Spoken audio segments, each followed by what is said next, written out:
était avec Jean-Michel Sène DG de l'ASER. ñu tontu ñu bind in texto ñu ne ñoom musuñoo wax ARCOP ne ko dañuy résilier. non foofu. jamais ils n'ont dit ça. mais léegi jusque là Ousmane. Ousmane jusque là. je lirai même le truc. non Ousmane y a pas de souci gis nga pour ñun. xam nga pour l'instant. li ngay wax nii on prend note de cela mais c'est la première fois qu'on l'entend. Mais c'est la vérité. Après aussi c'est la première fois. Après aussi c'est la première fois que quelqu'un. J'ai pas dit que c'est faux. Une voix autorisée parle. C'est la première fois que nous avons une version venant de l'ASER. Une voix autorisée. Xam nga ARCOP bu jëlee décision day ne fang sur son site da nga ko fay dem puiser. Man lu may wax nii ci ARCOP yëpp lu ñu nekk ci site bi la. C'est ça? C'est pas moi qui l'ai inventé. Même quand il a demandé à plus de dossiers pour statuer yooyu yëpp. On dit que la ASER bañ na joxe ay dossiers. Ay dossiers effectivement. loolu dama ci bëgg a tontu soo permettre ci décision bi la nekk. loolu soo paree ci beneen ñu ne comment s'appelle encore Banque Santander bi nee na moom 5 milliards joxe nañ ko ci ay commission. ñan lañ ko jox. donc ça on le pose. ok très bien Bachir. loolu mu ngi noonu. c'est-à-dire que ces questions je vous lis quelque chose. ces questions là pour sénégalais yi ñu seetaan. oui et lu may def nii sax. Je n'étais pas tenu de le faire parce que mënoon nekk beneen procédure mais Alioune dama bëgg mu leer moo tax ma koy wax. Allez-y.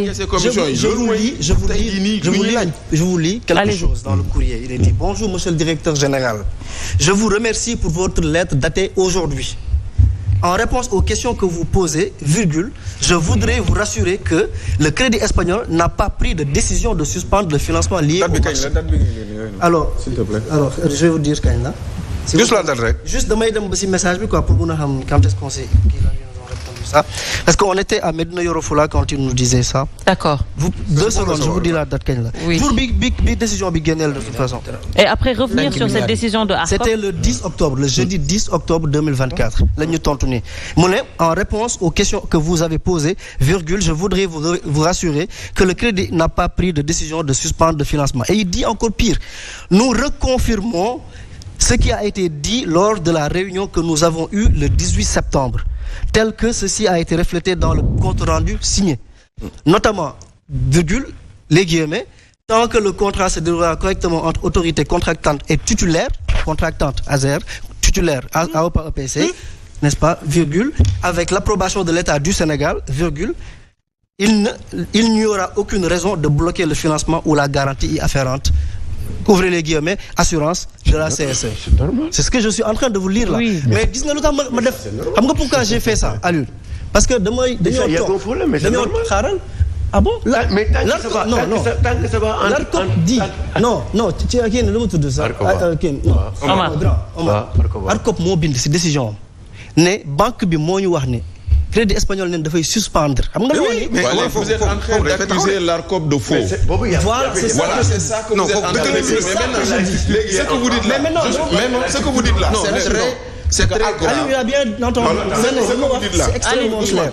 parce que boo ko jeexal ci benn kii rek. Bachir je termine. C'est entre deux structures publiques. foofu la débat. Je laisse Bachir malheureusement. Bachir je termine. gis nga man lu may wax nii. maa ngi ko tiim nii. oui mën nañu nekk ay xale mais ñun ay jikko yu rafet dañu ci yar. duñu wax lu dul dëgg. oui te lii preuve yi mu yëpp mën naa ko teg ci seen loxo yi. xam nga lu tax man ma ñëw tey fii nii. je n'ai jamais voulu me mettre devant une caméra pour parler. Pourquoi je le fais?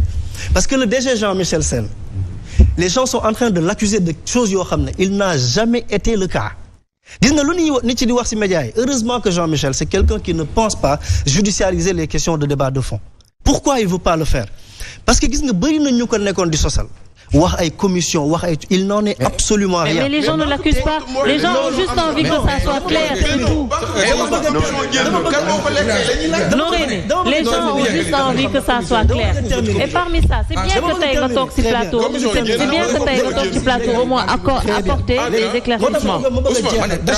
J'en suis à ma conclusion. 36 milliards. Bachir conclusion bi mooy commission yi moom. 36 milliards 5 milliards. Bachir 5 milliards damay terminer. Allez, si vous permettez. Allez-y. Renégociation yi ñuy def parce que ñun on nous a assigné l'objectif d'atteindre l'accès universel en 2029. banque bi ko wax. mooy 2029 Sénégalais yëpp am électricité. Pas plus tard que hier on était en séminaire pour liggéey ci suñu programme de stratégique suñu plan stratégique de développement notre PST. gis nga ñun su renégociation yu ñu defagum rek juste bi ñu ñëwee ñaari renégociation yu ñu engagé gum. yoo xam ne dañoo teguñu ci 1 franc yu ñuy fay entreprise bi yoo xam ne dugal nañ ci yeneen muy appui technique yoo xam ne ñun état Sénégal moo ko waroon en principe fay dugal ci des systèmes d'alternance mooy étudiant bi mën a di nekk di liggéey en même temps di jàngi ba pare dugal ci yéegee aussi la part du contenu local à 50%. mu nekk norme OCDE gis nga bi ñu defee renégociation yi bu ñuy ñëw on était li desoon pour ñu atteindre accès bi c'était 8071 villages. Rien que le directeur général Jean-Michel Sène jël son courage à deux mains avec ses experts renégocier rek ça nous a permis de passer de 71 villages à 5331 villages sans que l'État du Sénégal n'ait à débourser encore de l'argent. Et ça pour man dans un pays normal et normé c'est que le président Ousmane Sonko a fait, c'est-à-dire le féliciter, c'est la chose la plus normale. Maintenant Omar, il faudrait que également je pense que dégg nga dans la décision de ARCOP par rapport ak document yi ñu doon laajte ASER joxewul document la société espagnole également 5 milliards yi aussi. waaw mais kii nee na ma ki teg projet bi kay ngay wax. loolu ñu nee na ma dina ma woon contrat bi. je te montrerai tout. on montrera le contrat qui lie ASER ak la société espagnole. mais nee na il faut que Noreyni am benn affaire kii wax na ko léegi Bachir c'est-à-dire lii dafay c'est pas seulement ces deux sociétés qui sont là. Que ça soit la société espagnole et maintenant la société sénégalaise qui est là.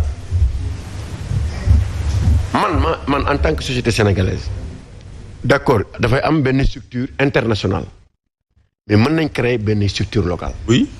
C'est même exigé par le contrat. C'est exigé local effectivement. Voilà, société de droit sénégalais pour exécuter le contrat. Maintenant li ñu wax nii. Y a pas quelque chose de nouveau. Macky Sall a envoyé, il voulait négocier le contrat de FH sur l'autoroute APR. Oui, et il l'a fait. Et il l'avait fait. Il a gagné 800 millions par an. Mais maintenant, c'est quoi? Si moi, su ma nekkee benn succursale bu FH au niveau local, s'il y a un marché que moi je peux pas exécuter, je fais appel à la maison mère. Oui. Bi ñuy def autoroute à péage bii dañ ne il faut mu doon société boo xamante ne une fois mën na construire autoroute à péage. mos na réaliser un projet similaire. Sénégal kan moo ko def. amul woon amul. non amusul am. moo tax Bara Tall avait été écarté. Bara a été écarté tous les jours parce que mosuñu ko def. mais qu'est-ce qu'ils ont fait FH? FH a fait appel à qui? dem FH par France. FH France. waaw. mais c'est la même chose que mu def jonction. ñaari bokkul sax. non waxuma Omar xaw ma kan moo lay envoyé élément de langage mais dafa. non day juum quoi vraiment. on m'envoie pas lii chaque jour ñu waxtaan ko fii. non vraiment. aujourd'hui oui attention. on est en train de parler de dépenses publiques là on est en train de parler xaalis sénégalais la ñuy wax. c'est pas une question d'intérêt personnel. et puis la mémoire de défense bi ngeen wax bi ngeen bëgg a joxe. vous avez renégocié les contrats pour dire que au lieu de tant de villages on va construire tant de villages. dans les villages. na ngeen ko mettre à la disposition du peuple. lii loolu. na ngeen ko jox ñu xool. le contrat. waaw il est déjà. non dama ne li ngeen wax ne contrat bi c'était prévu pour tant de villages. ngeen jëlee ko 8000. ngeen jëlee ko temps. yóbbu ko temps 10 000 pour 10 000. pour 10 000. non c'est bon. c'est pas une. je ne dis même pas ça. non mais dama man toi tu en as. Des messages? Tu es là, mais je travaille à l'ARCOP. Allez-y. Même s'il y a une décision de l'ARCOP, ça ne m'intéresse pas. Allez-y.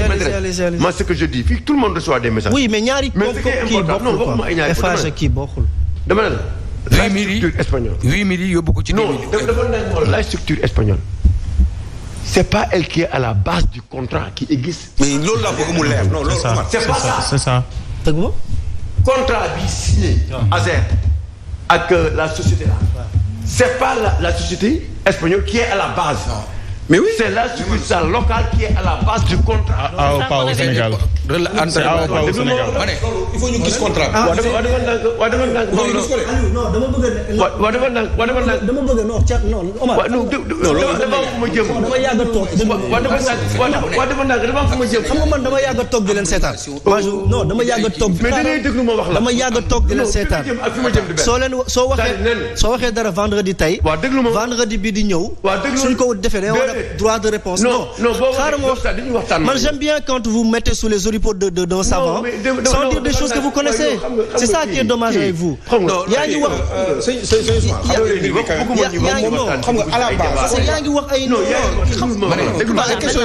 yow fi nga jëm ak fi ma jëm dama la. mais léegi yow an sa preuve ne aw pas au Sénégal mais Bachir lu mu wax nii foofu mu indi preuve. Ousmane may ma wax la loo xam ne ci décision bi lañ ko bind quand même. ci décision ARCOP dans la décision de l'ARCOP il est mentionné constate qu'un engagement tripartite a été signé le 25 novembre entre ASER, AOPA au Sénégal et AOPA au EPC. Je vais vous expliquer maintenant. Je vais vous expliquer. Donc loolu moom mooy maanaam am na contrat bu lié ñett ñooñu selon la décision. Mais même le comité. xam nga soo waxee loolu. xaaral dama lay wax xam nga dañuy waxtaan c'est-à-dire yow dañu am information yow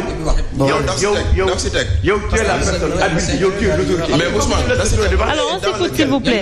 yow tu es l'autorité. Ça va dans tous les sens. Omar may ma s'il te plaît. On s'écoute. Parce que il dit constate qu'un engagement tripartite a été signé le 25 novembre 2023 entre ASER, AOPA au Sénégal et AOPA au EPC et dans lequel il est mentionné que AOPA au EPC donne mandat à son mandataire AOPA au Sénégal pour l'acquisition de poteaux électriques en béton armé pour l'exécution du projet dans 928 localités. Très bien. Voilà léegi li ñu wax ni xam lan la. ASER dafa signé contrat ak AOPA au Espagne ñu signé benn contrat boo xam ne c'est pour électrifier à la base 1500 n'est-ce pas 1500 villages. Localité. AOPA